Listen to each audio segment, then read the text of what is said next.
Militants, je vous salue avec amitié, considération, estime. Je vous félicite d'être présent aujourd'hui et d'avoir répondu avec enthousiasme et motivation à l'appel d'Alain Barnier, organisateur de cette journée, qui, depuis déjà un certain temps, a œuvré avec enthousiasme, engagement total, pour que ce rassemblement soit une belle réussite. Aussi, je voudrais le saluer, le remercier de m'avoir invité, et je le salue pour la qualité des intervenants qui étaient avant moi et qui vont passer ensuite. Merci à eux d'être présents.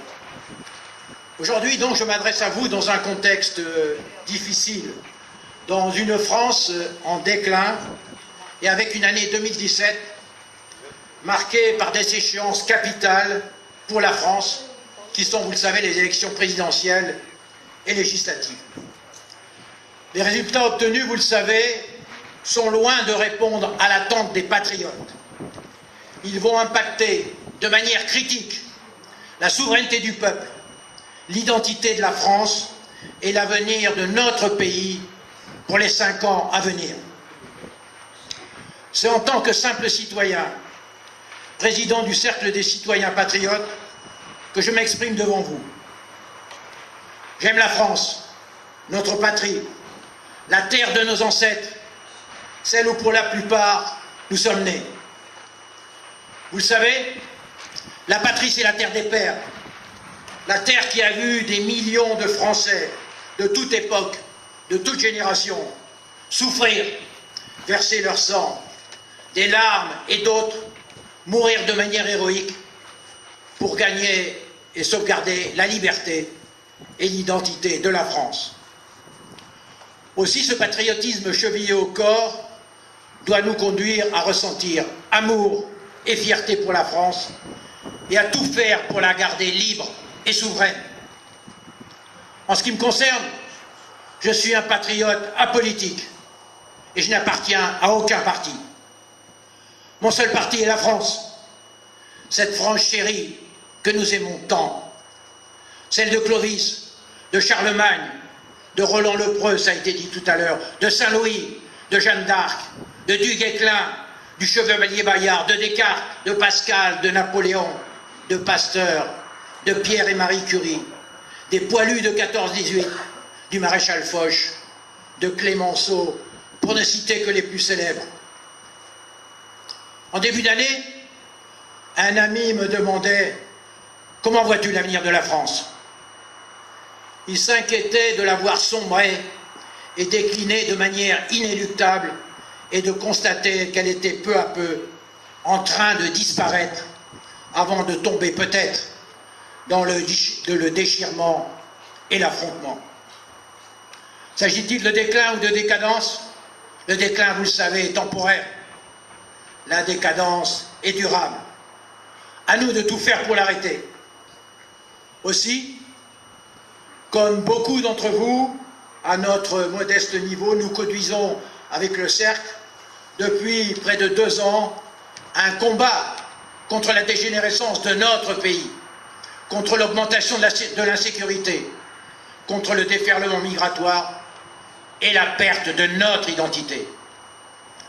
En plusieurs occasions, le Cercle a joué le rôle de lanceur d'alerte. À Calais, vous le savez, en février 2016, lors des manifestations aussi et mouvements des policiers en colère, en octobre-novembre 2016, lors aussi de la campagne électorale des présidentielles en 2017, par une lettre ouverte sur les propos scandaleux d'Emmanuel Macron à Alger et aussi par une plainte sur les anomalies et les fraudes des élections. Notre constat est simple. Depuis des dizaines d'années, la France va mal. Elle va même de plus en plus mal. À force de tout accepter, de tout tolérer, de tout admettre, au nom des sacro-saints droits de l'homme, de la laïcité, de la repentance, du vivre ensemble, la France a baissé sa garde.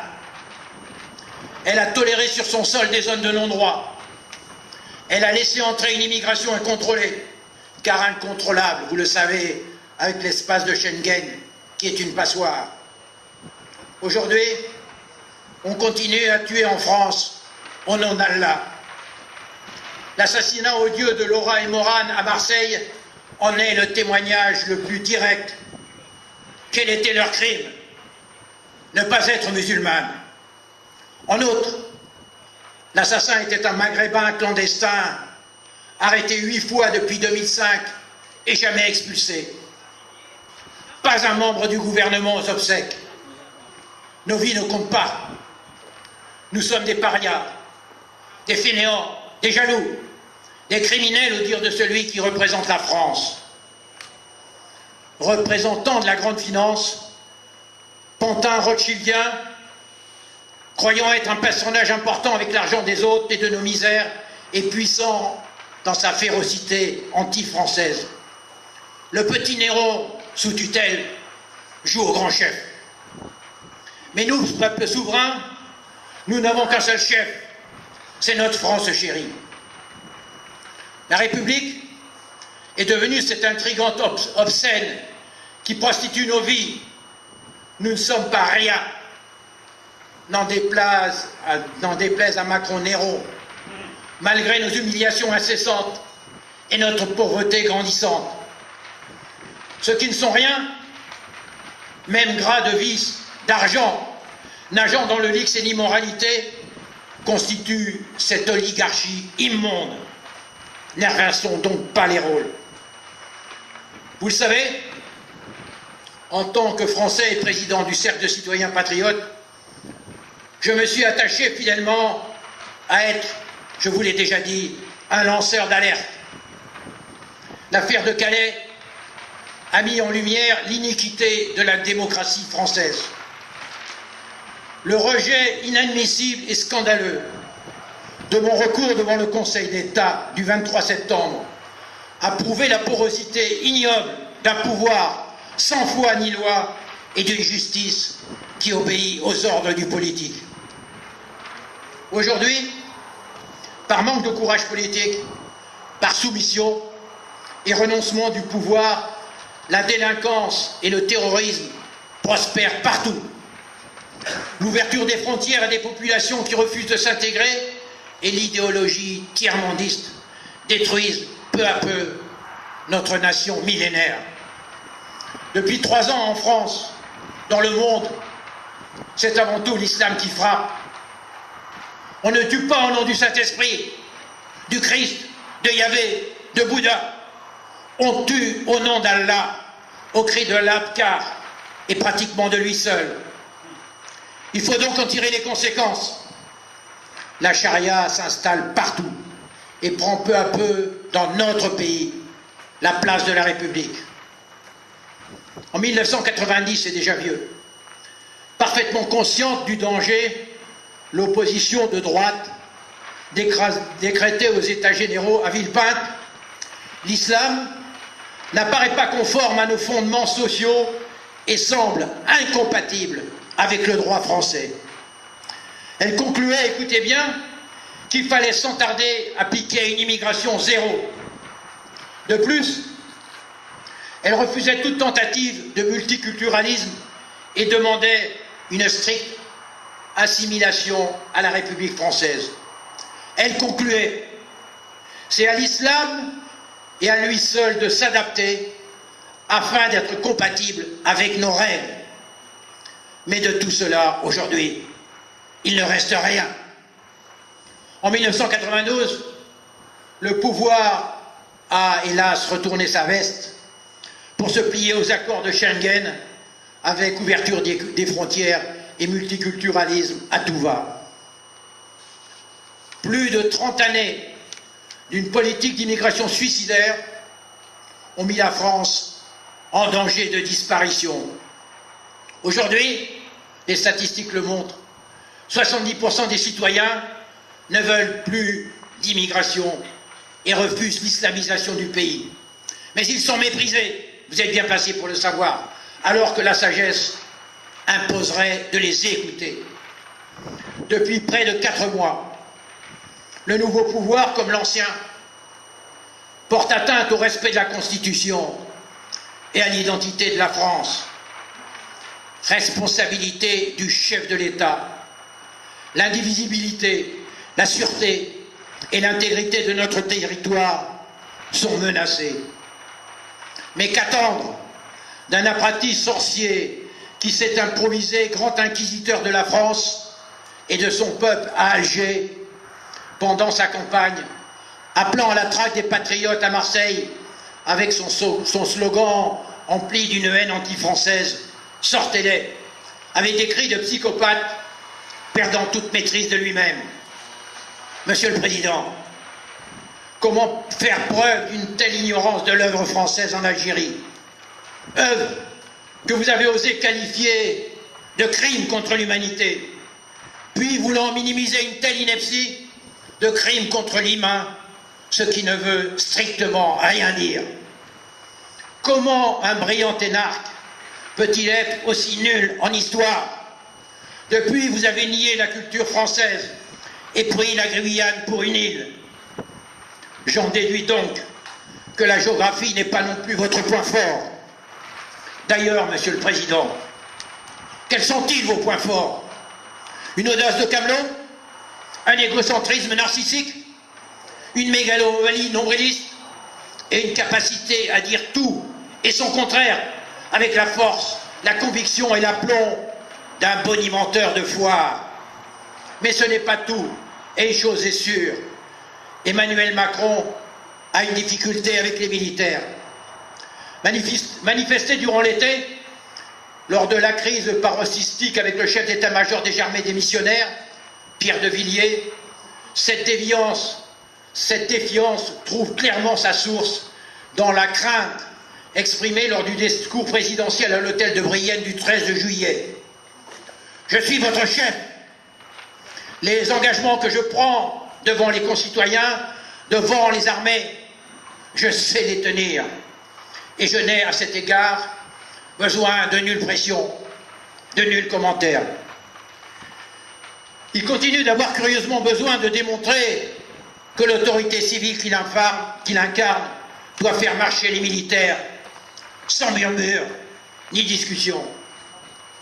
Il vient encore de le signifier par la rétrogradation hiérarchique infligée au chef d'état-major particulier de l'Élysée, l'amiral Bernard Rogel, qui perd une place dans le protocole de l'Élysée, ce qui n'est pas seulement symbolique, mais une marque de défiance supplémentaire à l'égard de l'armée et des militaires. En démontrant à tout le moins que ce militaire, croisé tous les jours par le président, était dans une position trop élevée à ses yeux, il humilie à nouveau l'armée et tous les militaires.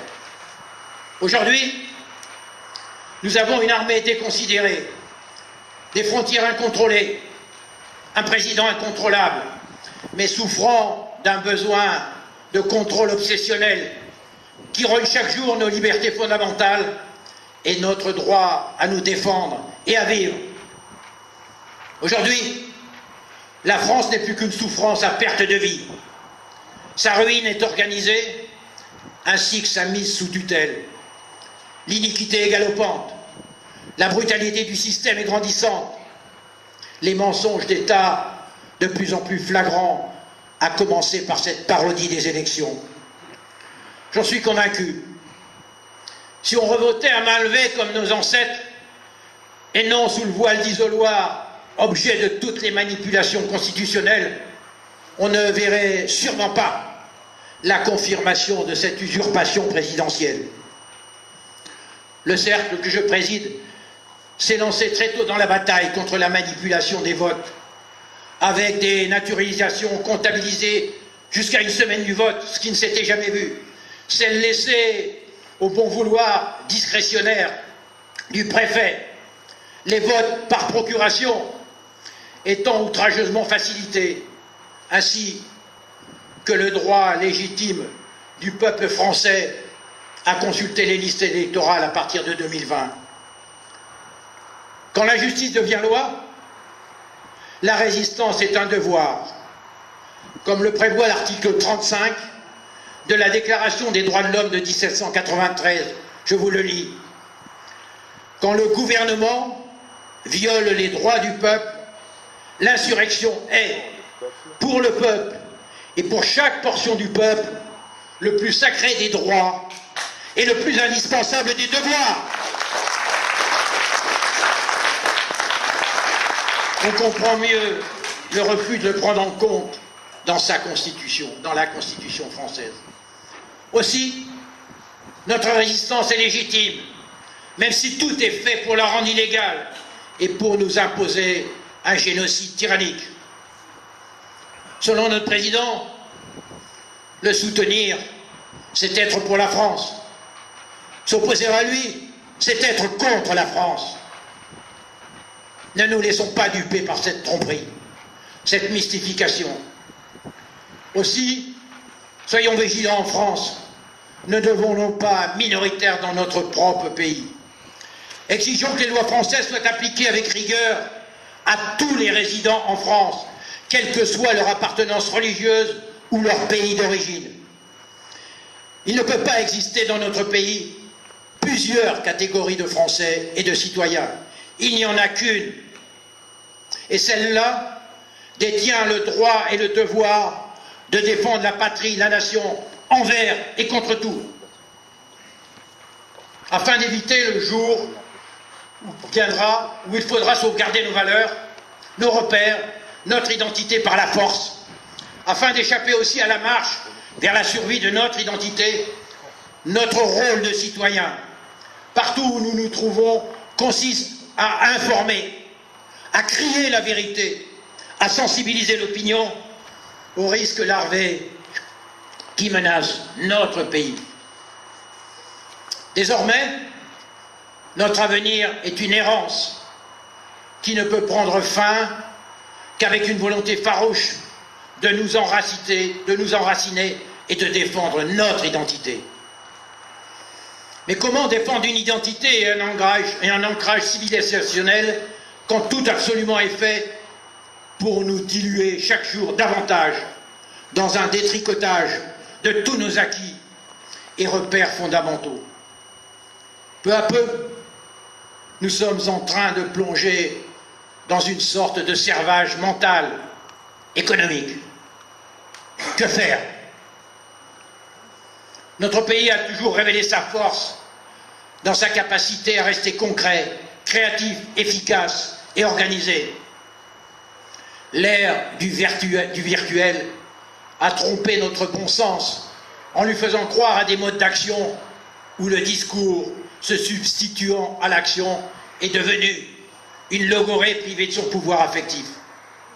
Il faut dire ce que l'on fait et faire ce que l'on pense. Faire.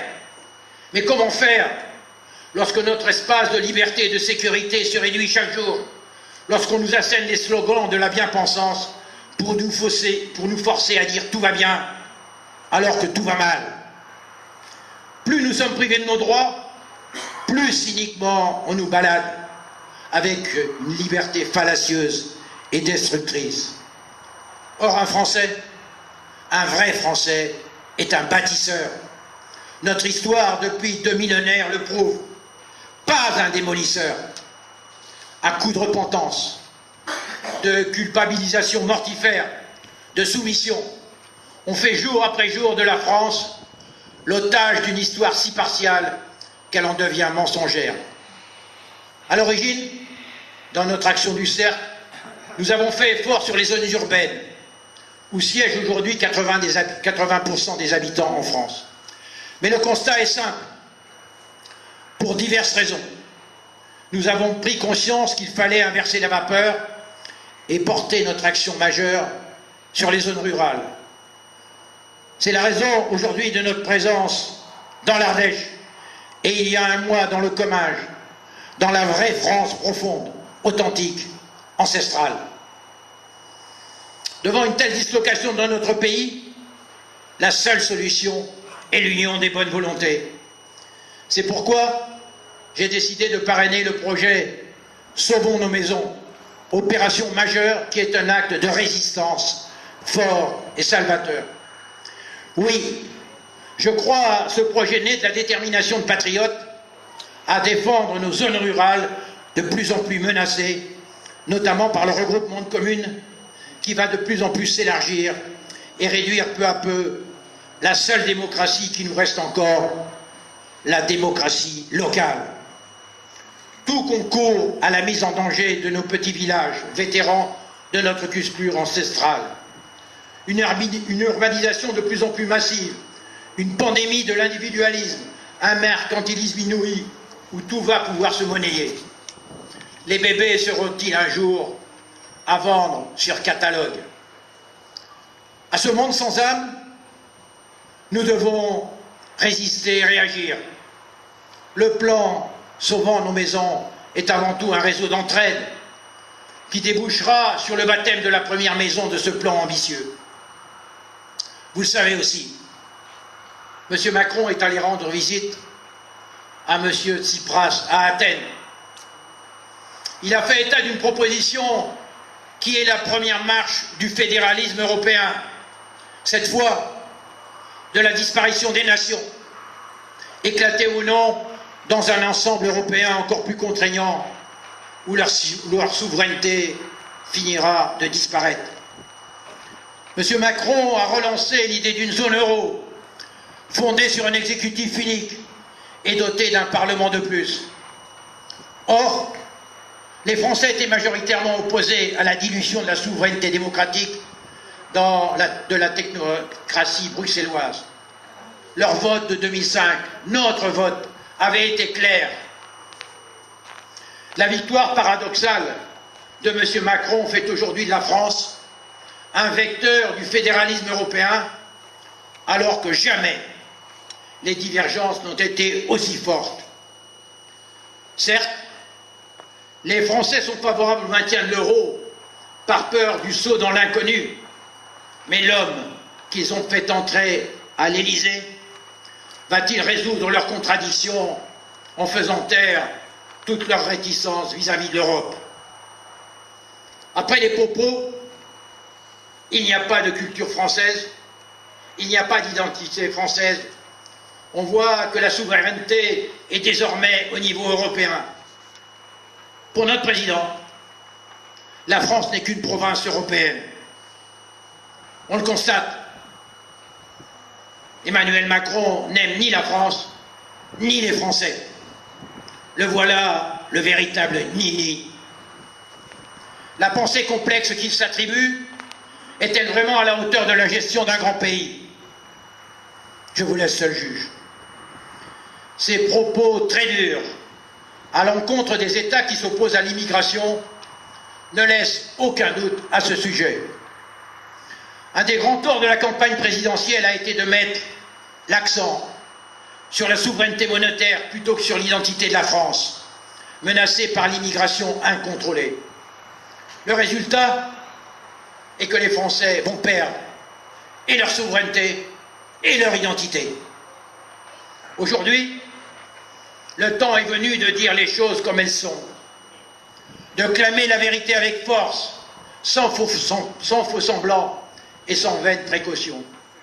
Non, on ne peut plus continuer à se taire. Il faut parler et dire ce qui se passe. En un mot, sortir de l'omerta.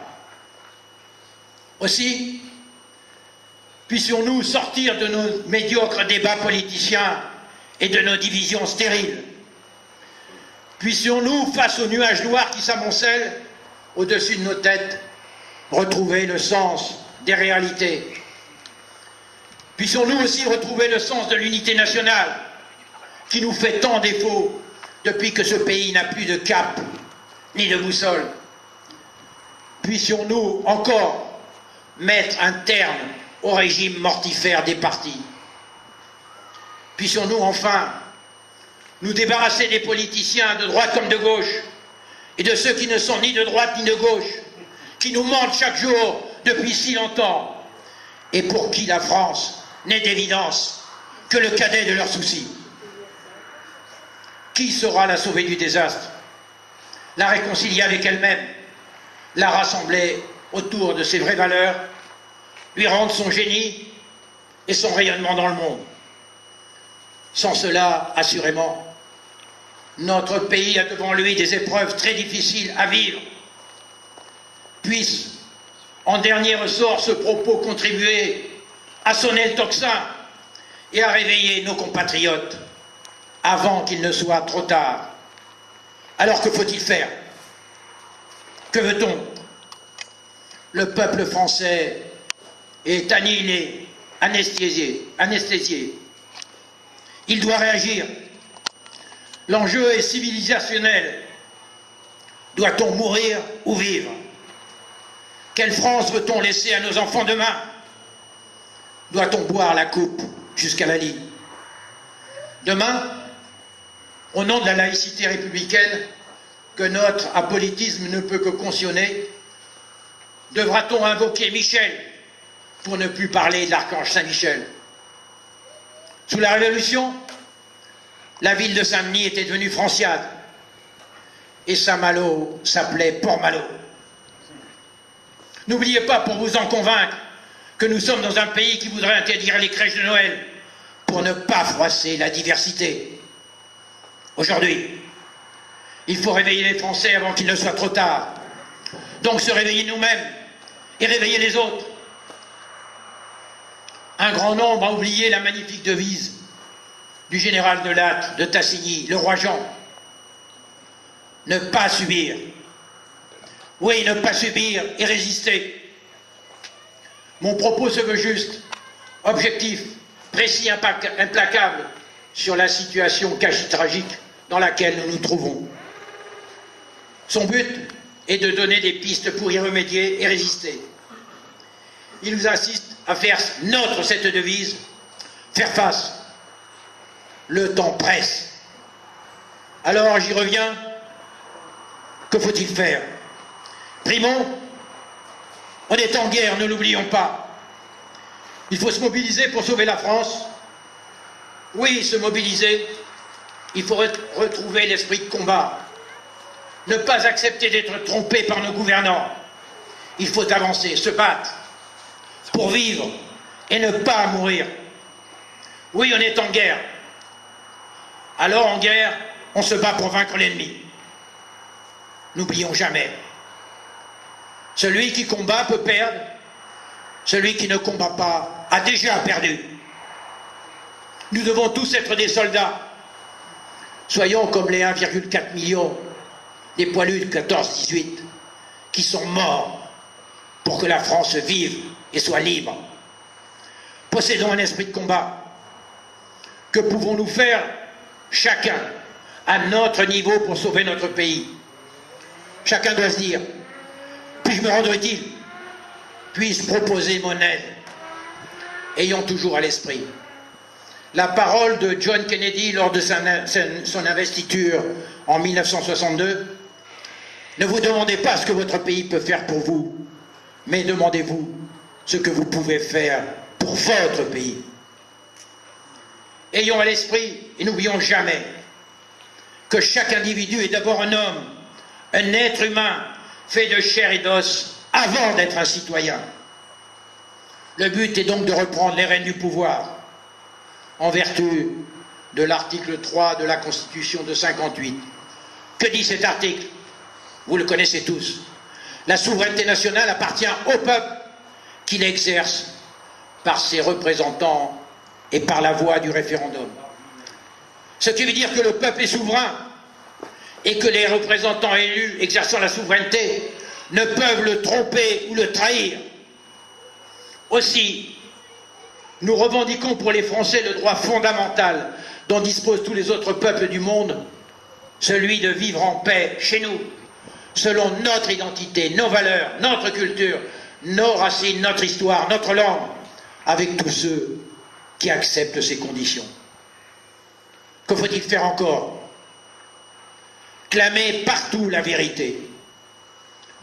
Le grand Émile Zola disait: une société n'est forte que lorsqu'elle met la vérité sous la grande lumière du soleil.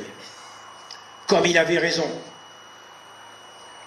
Aussi, il n'y a qu'une seule façon de sortir du tunnel, une seule: la colère. Le peuple français doit dire qu'il en a assez d'être méprisé Il doit le dire haut et fort et reprendre le pouvoir confisqué par un système oligarchique et corrompu. Il doit le dire avec colère.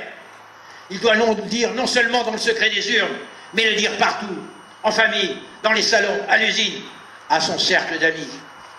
Il doit dénoncer les accusations fausses, dénoncer les manœuvres qui spolient ses droits. Il doit reprendre les mots d'ordre de son hymne national. Aux armes, citoyens, formez vos bataillons. Non pas forcément s'armer de Kalachnikov, mais brandir le bouclier de la vérité avec force, défendre l'amour du bien commun avec volonté, afficher courage et détermination dans le quotidien. En résumé, il faut rendre le pouvoir aux Français, la souveraineté au pays et restaurer notre identité. Nous allons donc nous organiser, avec d'autres bien sûr, pour sauver notre pays et continuer à conduire des actions précises que l'on déclinera au fur et à mesure. Actuellement, tout est fait pour encourager l'éphémère, car le Français doit devenir un être transparent, un exclu dans son propre pays, un banni, un proscrit, un SDF. Avant tout, il s'agit de remplacer le français ancestral autochtone par le soi-disant exclu d'hier. Il faut donc que les Français patriotes dénoncent avec force les dérives de la République, notamment le favoritisme cultuel, la violation de la laïcité par clientélisme éhonté et encouragement de l'apartheid. Vous le savez, la partition du territoire a été envisagée par l'ancien chef de l'État. Bien d'autres actions sont envisageables. Mon but était de vous montrer que chaque patriote, où qu'il soit, quel que soit son âge, peut et doit agir avec pour but unique le salut de la France. Aussi, après les élections présidentielles et son point de position, je voudrais dire un mot des forces en présence. Aujourd'hui, la France est fracturée en deux camps. D'un côté, les patriotes, de l'autre, les mondialistes. Les patriotes, c'est vous, c'est nous. C'est la France historique et ancestrale. Les mondialistes, c'est la République multiculturelle, métissée, avec le vivre ensemble et le communautarisme, soumise à la mondialisation et à une Europe supranationale disposant de tous les pouvoirs. La fracture n'est donc ni ethnique, ni économique, ni générationnelle, elle est idéologique. Il s'agit d'une part de l'opposition entre les tenants de la doxa officielle, qui prône à la fois un grand métissage culturel mondialisé et la destruction des États-nations, et d'autre part, les partisans du patriotisme qui refusent le dévoiement des droits de l'homme au profit d'une élite cosmopolite fondée sur la finance et les profits et le grand capital. Cette confrontation idéologique radicale oppose deux camps aux forces très inégales. Le pouvoir politique, la presse, le patronat, les syndicats, le monde associatif, les artistes sont dans le camp des mondialistes progressistes. Les patriotes, moins nombreux, soutenus par quelques élus politiques, sont dans le camp dits réactionnaires et populistes. Néanmoins, ce sont ces derniers, les patriotes, qui se réveillent et prennent position dans l'opinion publique, non seulement en France, mais dans toute l'Europe. Déjà, de nombreux Français, majoritairement parmi ceux qui estiment qu'ils n'ont plus rien à perdre, ont déjà franchi le Rubicon. D'autres voudraient bien en faire autant, mais n'osent pas encore, terrifiés par les conséquences d'une excommunication sociale. Car effectivement, pour faire barrage au camp des patriotes, les médias présentent systématiquement les patriotes comme des racistes, des xénophobes, des islamophobes et des ignares, dans le but de provoquer à leur encontre un rejet synonyme de mort sociale. Enfin, de rester dans le timing que je me suis fixé, j'aborde la dernière partie. 1. La France ne peut pas et ne doit pas mourir. Elle doit survivre et rester éternelle. Pourquoi ? L'article 1 de notre Constitution de 58 nous dit « La France est une république indivisible, laïque et démocratique. Elle assure l'égalité devant la loi de tous les citoyens, sans distinction d'origine, de race ou de religion. Notre territoire est donc indivisible. Comment existe-t-il alors des zones de non-droit? Comment notre ancien président de la République a-t-il pu envisager la partition du territoire? Nous ne l'accepterons jamais et nous battrons pour qu'il reste un et insécable. Lorsque pour chacun de nous, le moment sera venu de rejoindre les oies sauvages et la terre des pères, serons-nous en paix avec notre conscience? Aurons-nous des regrets? Aura-t-on épargné à notre descendance le sang, la souffrance, les larmes et le choix cornélien auquel nos futures générations risquent d'être confrontées? La valise, le cercueil ou la dimitude? Pour éviter tout cela, nous tous Français patriotes, attachés à la France, notre pays, notre patrie, notre terre, nos racines, cette France que nous aimons, levons-nous ensemble, ensemble comme l'ont fait nos aînés, formons la grande chaîne de l'unité nationale et civique pour sauver la France. Serrons les rangs et unissons-nous pour ne pas subir, car c'est du peuple, c'est de nous seulement que viendra le salut. Oui, la France nous attend pour continuer à vivre. Non, il n'existe pas de fatalité du destin.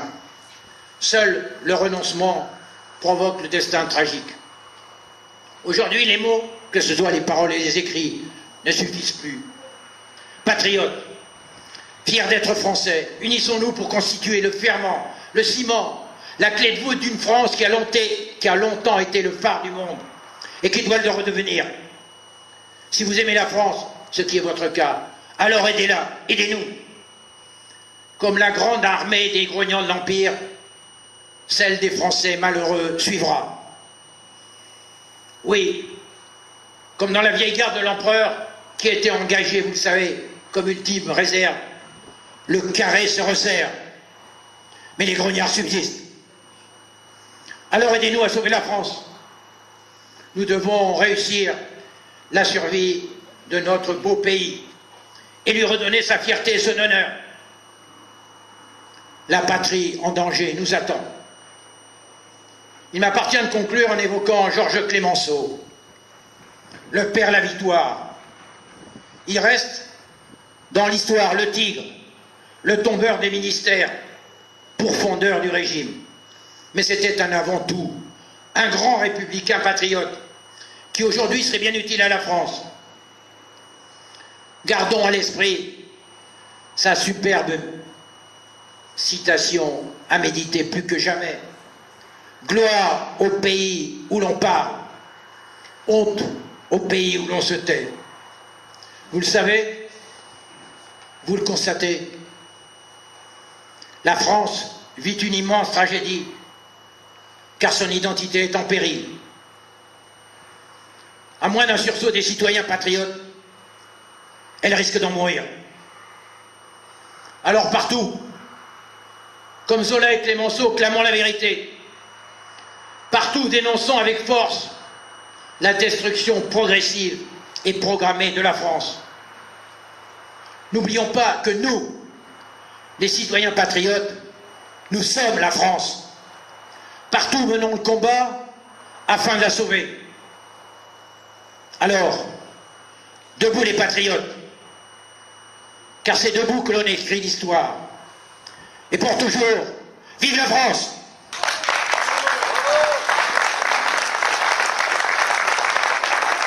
Les patriotes, fiers de l'être, je vous l'ai dit tout à l'heure, nous sommes la France. Nous allons chanter donc cet hymne national pour lequel tant de Français ont versé du sang, des larmes, et avec souvent courage et héroïsme, pour que notre pays reste libre et soit le phare du monde. Vous savez tout ce qu'il y a derrière ce chant que Roger de Lille a créé, et donc qu'il soit pour nous la source de notre motivation, de notre engagement de sauver cette France éternelle.